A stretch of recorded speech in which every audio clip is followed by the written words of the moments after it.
क्या आपने पानी पर तैरता बाजार देखा है? और क्या आपको पता है कि इंडियन आर्मी अपने साथ तेंदुए की पेशाव क्यों रखते हैं? और क्या आपने कभी सोचा है कि जानवर आवाजें तो करते हैं पर हमारी तरफ बातचीत क्यों नहीं कर पाते? जानने के लिए बने रहना वीडियो के अंत तक। Fact number 10।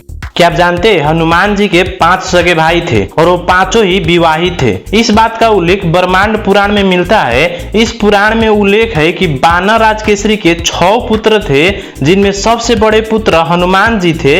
हनुमान जी के भाइयों के नाम क्रमशः मतिमान, श्रुतिमान, केतुमान, गतिमान और धृतिमान थे और उन सभी की संतानें भी थी, जिससे इनका वंश कई वर्षों तक चला था। Fact number 9।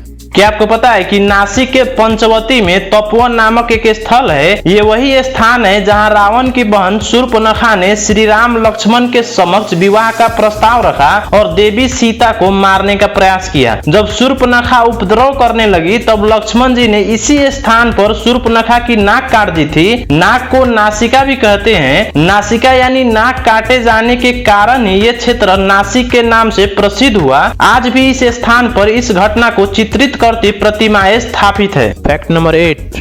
क्या आपने पानी पर तैरता बाजार देखा है? ये सब्जी मंडी कश्मीर में है। आप सब तो जानते हैं कि कश्मीर अपनी खूबसूरती के लिए दुनिया भर में जाना जाता है। ऐसे ही कुछ खूबसूरत है डल झील। झील में लगने वाला बाजार दुनिया भर के लोगों में आकर्षण का केंद्र बना रहता है। डल झील के अंदर एक तैरती हुई सब्जी मंडी भी है जो कि काफी प्रसिद्ध है। डल झील की इस सब्जी मंडी में सब्जियां खरीदने के लिए लोग नाव से आते हैं। बाजार इतना प्रसिद्ध है कि कश्मीर आने वाले पर्यटक इसे देखने जरूर जाते हैं। सुबह के समय लगने वाला इस बाजार में सब्जी बेची जाती है। डल झील की ये सब्जी मंडी श्रीनगर की थोक सब्जी मंडी है जो कि सुबह सुबह खुलती है और लगभग 2 से 3 घंटों तक चलती है। Fact number 7। साइकोलॉजी के अनुसार जो लोग किसी नोटबुक पर उन चीजों के बारे में लिखते हैं जो चीज उनके पास है और जिसके लिए वो खुशी महसूस करते हैं, वो इसे हफ्ते में 3 से 4 बार करते हैं। ऐसे करने वाले लोग दूसरे लोगों से ज्यादा खुश रहते हैं। Fact number 6।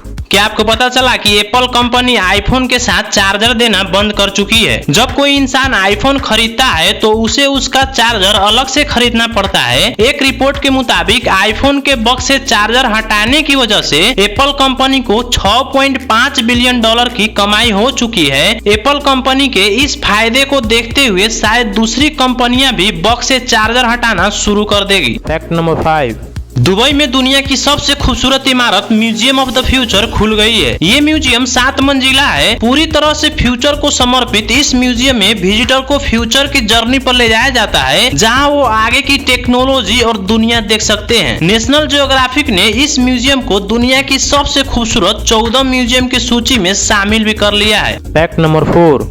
क्या आप जानते हैं कि नंगा साधु बनने के लिए सबसे पहले अपने बालों को कटवाना पड़ता है, फिर गंगा में 108 डुबकी लगाने पड़ते हैं और उसके 5 गुरु बनाए जाते हैं। उसके बाद खुद को अपने परिवार और समाज के लिए मृत मानकर अपने ही हाथों से अपना श्राद्ध कर्म को पूरा करना पड़ता है। ये पिंडदान अखाड़े की पुरोहित करवाते हैं, तब जाके कोई इंसान नंगा साधु बनता है। Fact number 3। जानवर आवाजें तो करते हैं पर हमारी तरफ बातचीत क्यों नहीं कर पाते हैं? दरअसल हम अपनी भावनाओं को अनेक भाषाओं द्वारा एक दूसरे से व्यक्त कर लेते हैं। दुख, सुख, प्रेम, क्रोध तथा भय आदि अनेकों प्रकार की अभिव्यक्तियों को चेहरे के भावों के द्वारा अथवा रोने, हंसने के साथ साथ बातचीत के द्वारा भी आसानी से प्रकट कर लेते हैं। भाषा चाहे कोई भी हो, बातचीत के लिए उस भाषा के शब्दों की आवश्यकता होती है। इन शब्दों के विकास में हमारे कंठ और मस्तिष्क का गहरा संबंध होता है। हर तरह की स्थिति को स्पष्ट करने के लिए मस्तिष्क नए नए शब्दों की रचना करने में मदद करती है, क्योंकि मनुष्य का मस्तिष्क सबसे अधिक विकसित माना जाता है।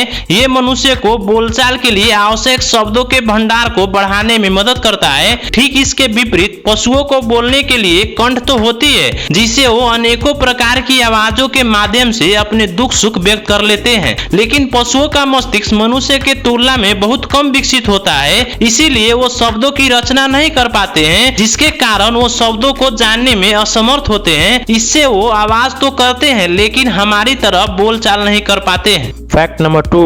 इंडियन आर्मी अपने साथ तेंदुए का पेशाव क्यों रखते हैं? दरअसल दुश्मनों को मार गिराने के लिए हमारे इंडियन आर्मी को कई बार घने जंगलों से भी गुजरना पड़ता है। जब भी आर्मी जंगल से होकर गुजरती है तो जंगल के कुत्तों को आर्मी की गंध का पता चल जाता है और कुत्ते भौंकने लगते हैं, जिस वजह से कई बार दुश्मन को आर्मी के आने का पता चल जाता है। इसी कारणवश हमारे सैनिक जब भी किसी घने जंगल की ओर जा रहे होते हैं तो अपने जूतों पर तेंदुए के पेशाब को स्प्रे कर लेते हैं, जिसके चलते जैसे ही कुत्तों को ये सुगंध अनुभव होता है सारे के सारे कुत्ते उस क्षेत्र को अपने आप ही खाली कर देते हैं। परिणाम स्वरूप दुश्मनों को ये भनक तक नहीं लगती कि देश के बहादुर जवानों ने उन्हें चारों ओर से घेर लिया है और अब जल्द ही वो उनके चंगुल में होंगे। फैक्ट नंबर 1, क्या आपको पता है कि डिंपल्स का जन्म हमारे गाल की मांसपेशियों में आने वाले बदलाव की वजह से होता है। जिन लोगों के गाल के मांसपेशियां बाकी लोगों के मुकाबले छोटी होती है उनके गालों में ही डिंपल्स पड़ते हैं। डिंपल्स के जिम्मेदार गाल की मांसपेशियों को जाइगोमैटिक्स कहा जाता है।